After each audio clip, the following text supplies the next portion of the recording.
अगर कोई भी प्रॉब्लम होती है तो सबसे पहले उसका ट्रीटमेंट कैसे किया जाता है। सबसे पहले उसको कोई ना कोई टेम्परेरी सॉल्यूशन के द्वारा एडजस्ट किया जाता है और उसके बाद धीरे धीरे उस पर काम करके उसको ठीक किया जाता है। तो अगर अकाउंट्स में किसी एंट्री में प्रॉब्लम आती है तो सबसे पहले टेम्परेरी सॉल्यूशन के लिए सस्पेंस अकाउंट के थ्रू उसको एडजस्ट किया जाता है। तो इसलिए इसको समझना बहुत ज़्यादा इंपॉर्टेंट है।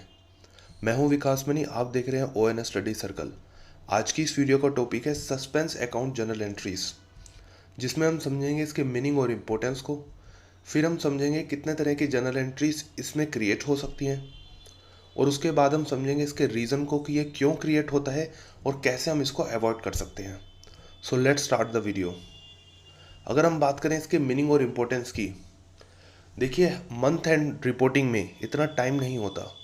जैसे मंथ एंड होने के बाद 5 तारीख तक अगर आपको अपनी रिपोर्ट्स फाइनलाइज करनी है, बट वहीं अगर आपको किसी अमाउंट में प्रॉब्लम आ रही है उसको रिकनसाइल करने में, तो अगर आप उसमें बहुत ज़्यादा टाइम लगा देते हैं, 10 तारीख तक लेट कर देते हैं, तो ये बिल्कुल भी सही नहीं है। ये आपके अकाउंट्स की रिपोर्ट और आपकी एफिशिएंसी को डाउन करता है। दूसरा सबसे बड़ा इम्पोर्टेंट पॉइंट है कि जैसे कोई बिजनेस है जहाँ लाखों करोड़ों की ट्रांजैक्शन है, वहीं अगर आप 2,000 रुपये या 3,000 रुपये के अमाउंट में बहुत ज़्यादा टाइम लगाएंगे उसको चेक करने में, तो ये बिल्कुल भी सही नहीं है।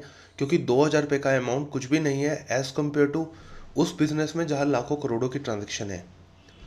तो अगर हम इसके बेनिफिट की बात करें, सबसे पहला और मेजर बेनिफिट है कि ये जो आपका मंथ एंड फाइनलाइज है, अकाउंट्स को फाइनलाइज करने में हेल्प करता है इन टाइम। दूसरा, ये हेल्प करता है हमें मेजर एक्सपेंस पर फोकस करने के लिए। अब देखिए, अगर आपके बिजनेस में लाखों करोड़ों रुपए की ट्रांजैक्शन है, तो वहाँ आप 2,000 रुपये के अमाउंट के डिफरेंस को बहुत ज़्यादा टाइम नहीं देंगे। तो वहाँ आप सिंपली सस्पेंस अकाउंट के थ्रू एडजस्ट करके मेजर ट्रांजेक्शन्स पर फोकस कर सकते हैं। थर्ड पॉइंट ये है कि ये प्रॉब्लम के एरियाज़ को बताता है। फॉर एग्जांपल, अगर सन्डे डेप्टर है, उसमें हर महीने कुछ ना कुछ सस्पेंस अकाउंट क्रिएट हो रहा है, तो ये हमें बता रहा है कि सन्डे डेप्टर जो है उसका रिकनसाइल सही से नहीं हो रहा, उसमें कुछ ना कुछ प्रॉब्लम है। तो ये हेल्प करता है हमें प्रॉब्लम एरियाज़ के बारे में जानने के लिए। अब चलते हैं कि इसमें कितने तरह की एंट्रीज होती हैं। बेसिकली इसमें 3 तरह की एंट्रीज होती हैं। सबसे पहले, टोटल लेजर का जो अमाउंट है उसमें गलती हो सकती है।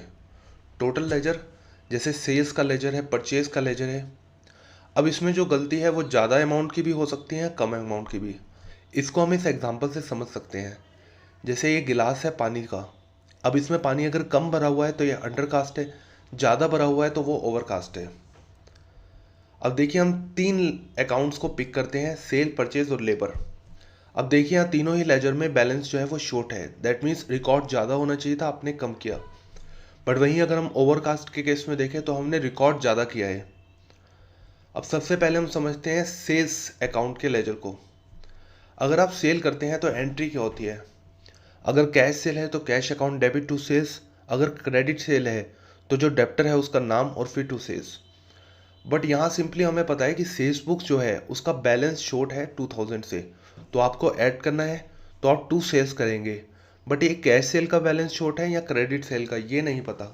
ये हमारे लिए सस्पेंस है, तो इसलिए आप शो करेंगे यहाँ पर सस्पेंस अकाउंट डेबिट। और यहाँ अमाउंट जो है वो एक्सेस है, तो सिंपली आप इसको रिवर्स कर देंगे। क्योंकि आपने रिड्यूस करना है, क्रेडिट की जगह डेबिट करेंगे तो वो ऑटोमेटिकली क्रेडिट से एडजस्ट हो जाएगा। तो इसलिए हम यहाँ सिंपली एंट्री रिवर्स करेंगे। अब अगर हम परचेज बुक को देखें, किसी से सामान खरीदते हैं तो परचेज अकाउंट डेबिट, ये शॉर्ट था, आपने सिंपली ऐड करना है। तो परचेज अकाउंट डेबिट 5,000। बट ये जो परचेज है ये कैश है, क्रेडिट है, हमें नहीं पता। ये हमारे लिए अभी सस्पेंस है, तो इसलिए टू सस्पेंस अकाउंट। एक्सेस के केस में यहाँ भी हमने सिर्फ एंट्री को रिवर्स कर दिया, क्योंकि हमें जब बैलेंस रिड्यूस करना होता है हम एंट्री को रिवर्स करते हैं। अब हम देखते हैं लेबर एक्सपेंस समरी। अब लेबर के जो खर्चे थे आपने 10,000 रुपये से कम रिकॉर्ड किए, तो सबसे पहले लेबर अकाउंट डेबिट, क्योंकि डेबिट और लॉसेस एंड एक्सपेंसेस। अगर कैश पेमेंट होती तो टू कैश, अगर आउटस्टैंडिंग होता तो to outstanding labour expenses. But यहाँ हमें नहीं पता कि हमने कैश पेमेंट करी है या ड्यू है, तो इसलिए labour account debit to suspense account, क्योंकि हमारे लिए अभी सस्पेंस है। और वहीं अगर एक्सेस अमाउंट रिकॉर्ड किया हुआ है आपने, तो सिंपली आप एंट्री को रिवर्स करेंगे। अब चलते हैं नेक्स्ट एंट्री की तरफ। इसमें क्या होता है, एक पर्टिकुलर एंट्री में अमाउंट गलत रिकॉर्ड होता है। तो यहाँ पूरे सेल लेजर में गलती नहीं है, सेल की एक पर्टिकुलर एंट्री में गलती है, तो इसको कैसे ठीक करेंगे। अब देखिए, जैसे आपने राम को सामान बेचा 15,000 का, बट गलती से 1500 का रिकॉर्ड हो गया। तो सबसे पहले इसको हम 3 लेवल पर बनाएंगे। क्या करेक्ट एंट्री होनी चाहिए, क्या हमने रिकॉर्ड किया है और बैलेंस क्या है। राम को सामान बेचा है तो राम टू सेल्स 15,000 का है, अमाउंट शो करें यहाँ पर 15,000। रिकॉर्ड कितने से किया, 1,500। तो यहाँ जो बैलेंस होगा सिंपली आप बैलेंस निकालें, तो बैलेंस हुआ 13,500। तो इस तरह से आपकी करेक्ट एंट्री होगी राम टू सेल्स 13,500। इसे हम कहेंगे रेक्टिफिकेशन एंट्री, क्योंकि इतना आप ऑलरेडी रिकॉर्ड कर चुके हैं 1500, आपने 13,500 और ऐड करेंगे तो आपका टोटल 15,000 हो जाएगा, जो बिल्कुल सही है। अब दूसरे उसमें हम देखें कि कैश पे किया है शाम को 1,000 रुपीज़ का, और यहाँ रिकॉर्ड हो गया है 10,000 का। तो जब आप कैश पे करें हैं तो शाम टू कैश करेक्ट एंट्री होनी चाहिए थी 1,000, रिकॉर्ड हो गया 10,000, तो यहाँ नेगेटिव बैलेंस आ गया 9,000। नेगेटिव एंट्री के केस में हम अमाउंट को रिवर्स करते हैं। रिवर्स क्यों करते हैं, जैसे Shyam account debit to cash 1,000, अगर आप रिवर्स कर देंगे कैश टू श्याम, तो इन दोनों एंट्री को जब आप एडजस्ट करेंगे, श्याम आपका डेबिट में है, श्याम आपका क्रेडिट में है, तो यहाँ बैलेंस ज़ीरो। कैश क्रेडिट में है, कैश डेबिट में है, तो यहाँ अमाउंट ज़ीरो, तो यहाँ बैलेंस नेगेटिव है। आप एंट्री को रिवर्स करेंगे, कैश टू श्याम 9,000। तो देखिए यहाँ सस्पेंस अकाउंट जनरल एंट्रीज में, इसमें जो सस्पेंस था वो था जो अमाउंट का डिफरेंस था, बट इसके लिए हमें सस्पेंस अकाउंट क्रिएट करने की ज़रूरत नहीं पड़ी, क्योंकि इसमें सिर्फ शॉर्टेज थी एक पर्टिकुलर अकाउंट में।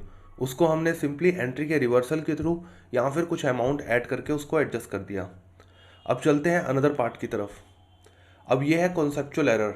अगर डेबिट और क्रेडिट के रूल्स में ही कोई ना कोई गलती होती है तो वहाँ हमें सस्पेंस अकाउंट क्रिएट करना पड़ता है। अब जैसे देखिए, sales to Shyam of ₹10,000 which was credited to his account. अब यहाँ एक बात समझना बहुत ज़रूरी है, यहाँ लिखा है टू हिज अकाउंट। अब यहाँ अकाउंट दो हैं, एक है सेल्स का अकाउंट, एक है श्याम का अकाउंट, और यहाँ लिखा है which was credited to his account. That means specifically mention किया है कि श्याम के अकाउंट में गलती है, सेल्स के अकाउंट में कोई गलती नहीं है। तो अगर आप श्याम को सेल करते हैं तो एंट्री क्या होगी, श्याम टू सेल्स 10,000। बट आपने रिकॉर्ड क्या किया, आपने श्याम को भी क्रेडिट कर दिया। सेल की एंट्री बिल्कुल सही है 10,000, श्याम को आपने रिकॉर्ड कर दिया क्रेडिट से, तो इसलिए डेबिट में नहीं किया, क्रेडिट में किया। तो डेबिट पे लाने के लिए जैसे हमने देखा था एंड बैलेंस जो है वो नेगेटिव हो जाता है, तो यहाँ नेगेटिव 10,000। तो बैलेंस यहाँ देखेंगे तो आपको 20,000 से एडजस्ट करना पड़ेगा, क्योंकि सबसे पहले 10,000 का नेगेटिव बैलेंस एडजस्ट होगा और उसके बाद रिमेनिंग 10,000 शो होगा। बट सेल जो है उसमें कोई डिफरेंस नहीं है, कोई एरर नहीं है। तो करेक्शन एंट्री यहाँ क्या होगी, Shyam account debit to suspense account. Suspense इसलिए क्योंकि ये कॉन्सेप्चुअल एरर है और इसमें दूसरा जो अकाउंट है उसमें कोई इफेक्ट नहीं है। अब हम समझते हैं कि इसके क्या रीज़न होते हैं और कैसे हम इसको अवॉइड कर सकते हैं। देखिए, सबसे पहले सस्पेंस अकाउंट क्यों क्रिएट किया जाता है, क्योंकि नीट एंड क्लीन प्रेजेंटेशन देता है। अगर मेरे पास कोई जर्नल लेजर है जिसमें बहुत सारी करेक्शंस की हुई हैं, तो मैं हर पेज पे देख रहा हूँ बहुत सारी काटापीटी है, तो इससे मुझे कहीं ना कहीं एक तो देखने में चीज़ों को समझने में प्रॉब्लम होगी, और दूसरा मुझे लगेगा कि हो सकता है इन्होंने फिगर्स को मैनिपुलेट किया है, कुछ गलती करी है, या फिर कुछ बिजनेस की फिगर्स के साथ कुछ ना कुछ इसमें ट्रिक की है, तो मैं उस रिकॉर्ड्स पे ट्रस्ट नहीं कर पाऊँगा। तो ये हेल्प करता है। सस्पेंस अकाउंट अगर आपने अलग से क्रिएट किया हुआ है तो ये एक तो प्रेजेंटेशन को इफेक्टिव बनाता है, और दूसरा जो आप रिकॉर्ड्स दिखा रहे हैं उस पर ट्रस्ट भी किया जा सकता है, तो इसलिए सस्पेंस अकाउंट को बनाया जाता है। अब हम समझते हैं इसको अवॉइड कैसे कर सकते हैं। सबसे पहले इसकी प्रॉब्लम को समझते हैं और फिर इसके सॉल्यूशन को देखेंगे। अब देखिए, जैसे एक महीने में डेप्टर के आपने 5,000 इन्वॉइसेस इशू करे, जिसका टोटल अमाउंट था 25 लाख रुपए, और ये इन्वॉइस की हॉट कॉपीज़ आपके पास है। और वहीं अगर हम ट्रायल बैलेंस में देख रहे हैं तो वहाँ 24.8 लाख है। तो ये 20,000 रुपये के लिए आप अपने अकाउंट्स को होल्ड नहीं करेंगे, रादर आप सस्पेंस अकाउंट क्रिएट करेंगे। बट ऐसा होता क्यों है, इसको कैसे सॉल्व करें। इसके लिए जो भी हार्ड कॉपीज़ के जो इन्वॉइस हैं और जो अकाउंट्स में टोटल दिखा रहा है आपके सॉफ्टवेयर में, उसको मैच करें वंस और ट्वाइस इन अ वीक, जिससे ये अमाउंट हमेशा मैच करे और मंथ एंड में आपको प्रॉब्लम ना आए। दूसरा सबसे बड़ा डिफरेंस क्या होता है, जैसे कोई मशीन खरीदी 1 लाख रुपए की, अभी वो रिपेयर में थी तो आपने रिपेयरिंग के लिए भेज दी, उसके बाद जब रिपेयर होके वो वापस आई, रिपेयर का कोई चार्ज नहीं लगा क्योंकि वो वारंटी में थी। रिपेयर होके वापस आई तो दोबारा उसमें 1 लाख की कॉस्ट ऐड कर दी गई। तो यहाँ मशीन तो 1 लाख की है बट अमाउंट आपके अकाउंट्स में दिखाएगा 2 लाख रुपए। तो ये बिल्कुल भी गलत है। ऐसा होता क्यों है? क्योंकि कई बार सिस्टम में क्या होता है कि जब आप मशीन खरीदते हैं, मशीन को एक रेफरेंस कोड दिया जाता है और जो इन्वॉइस है उसको भी। तो अगर मशीन और इन्वॉइस नंबर दोनों एक साथ डालेंगे तो उसका अमाउंट आ जाएगा। बट ये कई बार बहुत गलत हो सकता है। तो इसको दूर करने के लिए क्या किया जा सकता है? सबसे पहले आप रेफरेंस नंबर क्रिएट करें और अदर एडजस्टमेंट्स को अलाउ करें। और सबसे जो इम्पोर्टेंट पॉइंट है, कहीं ना कहीं टोटल अमाउंट शो होना चाहिए। जब भी आप उस मशीन की कभी भी एंट्री करें, चाहे परचेज की, चाहे रिपेयर की, या फिर किसी भी तरह के पार्ट्स की एडजस्टमेंट की, तो वहाँ टोटल अमाउंट शो होना चाहिए।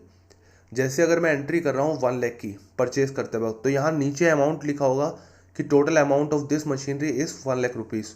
और वहीं रिपेयर के बाद मैं सिर्फ एंट्री कर रहा हूँ तो वहाँ फिर भी लिखा होना चाहिए कि अभी भी जो बैलेंस है वो 1 लाख रुपीज़ है। तो 2 लाख होगा तो मैं वहीं स्टॉप करके इसको रेक्टिफाई कर पाऊंगा। थर्ड पॉइंट इसमें होता है क्रेडिट सेल को कई बार क्रेडिट परचेज कंसिडर कर लिया जाता है। इसको अवॉइड करने के लिए सेल के जो भी आप इन्वॉइस बनाते हैं उसको एक सेपरेट और यूनिक रेफरेंस के थ्रू चैनलाइज करें। इससे क्या होगा, जब भी आप सेल का वो पर्टिकुलर इन्वॉइस नंबर डालेंगे तो वो आपको बता देगा कि ये सेल का इन्वॉइस है, आप इसको परचेज में कंसिडर नहीं कर सकते। तो आज की इस वीडियो में हमने देखा सस्पेंस अकाउंट को और किस तरह से हम एंट्री को एडजस्ट करते हैं और कैसे इसको हम अवॉइड कर सकते हैं। I hope you like this video. और ONS स्टडी सर्कल की कम्युनिटी से जुड़ने के लिए इस चैनल को सब्सक्राइब करें, इस वीडियो को लाइक और शेयर जरूर करें। Thanks for watching.